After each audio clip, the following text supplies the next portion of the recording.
Kaag sa numero 1 sa mga balita subong adlaw.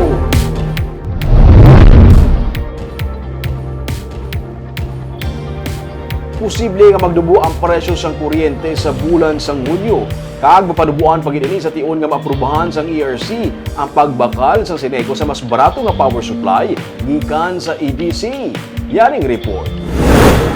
May piso kag 50 sentimos tubtub 80 sentimos nga posible pagdubo sa bilis sang kuryente per kilowatt hour para sa June nga billing sang Central Negros Electric Cooperative o kun Seneco. Botsilingon, halin sa 15 pesos kag 16 sentimos nga presyo subong sang kuryente, magadubo ini sa 13 pesos kag 60 sentimos per kilowatt hour. Sunod sa General Manager sa Seneco nga si Attorney Arnela Pore, isa sa mga rason sa pagdubo sa bilis ng kuryente kay nabuhin-buhina na ang demand sa kuryente kay nagsulod na ang tig-ululan.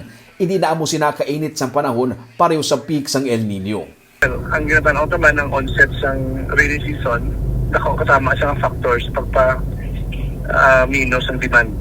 So, and we're called the decrease in the demand that will give double sa price, no? Law of supply and demand, no? Gamay ang demand mo, bastante mo supply. Isa pagid sa mga ginalantaw nga dako nga bulig para mabuhinan ang palasanon sang konsumidor amo nga kun maaprubahan sang Energy Regulatory Commission o kun ERC ang pagkuha sang power supply sang Seneco sa Energy Development Corporation o kun EDC. Suno kay Lapore, may 20 megawatts sila nga existing contract sa EDC. Dako ang diferensya sa presyo ni EDC kung ikumpara sa spot market. 5 ka pesos kag 65 sentimos lang ang presyo ni EDC nga non-VAT kitungod renewable energy samtang 12 pesos naman sa market.